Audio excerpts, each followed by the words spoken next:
Ito ngang nababanggit po ninyong unprogrammed funds, may mahigit 90 billion pesos po ang vinito ng Pangulo at may mga natitira pa. Para po sa inyo, dapat lahat ng unprogrammed funds alisin dito sa budget natin. Ay, dapat alisin niya. Ginagawa niya yung kiti-kiti eh. Ginawa niya yung, kumbaga yun yung kanyang tawag dyan piggy bank.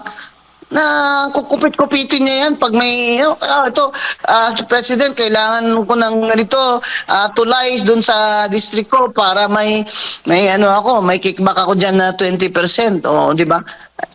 Wala nga pondo yan. Excess revenue lang ng mga kapondo diyan. Dapat in-erase niya na dahil deficit naman tayo. Anak ng tinapaka-BBM, 3 taon pa. Talagang ibabaon mo na kami sa utang. Kawawa mga kaapu-apuhan namin. Pero ikaw, baka siguro, dahil bangag ka, hindi mo napipil yun. Saka ang dami-dami yung pera na ninakaw. Hindi nyo na maubos yan. Saka 3 kamatayan nyo man, hindi nyo maubos yung ninakaw nyo sa amin. Pero paano mga kamahihirap? Paano? Sa 3 years na ito, paano ang services? Sabihin nila, may maip naman attorney, may ganyan-ganyan, ayuda. Kailangan namin trabaho.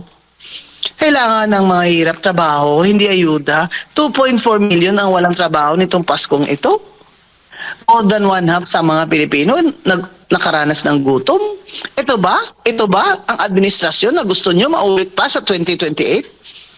Huwag kayong pumayag na linlangin kayo uli ni BBM at ng kanyang gang. Okay lang yan sila dahil mayayaman sila. Paano kayo? Pagka-graduate ng mga anak nyo na halos hindi na kayo kumakain. Parang ang baybaon ang mga anak nyo sa college. Pagka-graduate after 3 years, walang trabaho. Sino pa mag-invest sa Pilipinas kung ganito tayo ka corrupt? Palagay nyo kaya hindi alam ni Trump na cocaine addict si Bongbong? Alam ni Trump yan. Inaresto nga si Maduro dahil nagda-drug trafficking Anong sinabi ni Trump? Lahat kayo, mga heads of state, ng mga drug traffickers kayo at drug users, hindi kami papayag dyan. Kinaprotect siyempre ng Amerika, yung kanyang, it wants to protect its nation and its people. Alam din ng Amerika, nang sumisira sa kanyang mga young people, ay itong drugs. Kaya talagang matindi sila sa pagbabawal ng drug trafficking to America. And the Philippines is a transit country ng drugs. Alam din ni Trump yan. Tayo, huwag tayong magpapaloko dyan kay BBM gang. Nakapalibot dyan sa kanya, puro adik. Tingnan nyo nangyari sa atin. Lahat sila, bulsa lang nila, inuuna nila. Bagong taon, walang pag-asa kay BBM. Huwag kayong maniwala dyan. Kailangan mag-resign na yan siya. Wala Kailangan mag-resign na yan siya. Walang magpapautang. Nangungutang taon-taon. Deficit ang budget. Okay pa rin sila. Itong mga congressman na ito na mga walang hiya.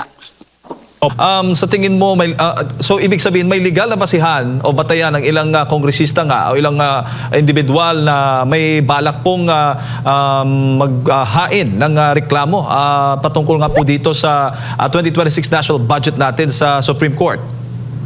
Tama naman. Maganda naman yan. Lalo na, di ba, yung one sambayanan ni former Justice Antonio Carpio, di ba, pinanalo naman nila yung kaso doon sa na ibalik yung PhilHealth, di ba?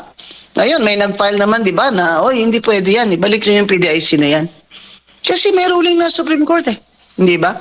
Doon sa Greco Bellica case, di ba? Sinabi din doon basahin niyo uli doon na unconstitutional naman yung mga ginagawa nila dyan sa unprogrammed funds bakit ginagawa pa rin nila? Kasi pakapala na lang ng mukha itong mga bangag na to. Attorney, para sa kanila, sige, bahala kayo. Basta nagawa na namin, nakuha na namin pera.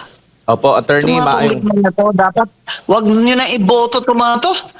At itong mga party list nito, nakita nyo yung listahan, ito, na ang lalaki ng kuha nila, billion piso. Abay, party list dapat marginalized. Lahat ng nakakuha doon, di naman marginalized. Dapat wag nyo na iboto yan. Puro vote buying naman kasi, kaya binoboto nyo payo ko lang sa inyo sa 2028. mga kababayan, tanggapin nyo na lang yung pera nila. Total, hindi naman nila pera yan. Huwag nyo sila iboto.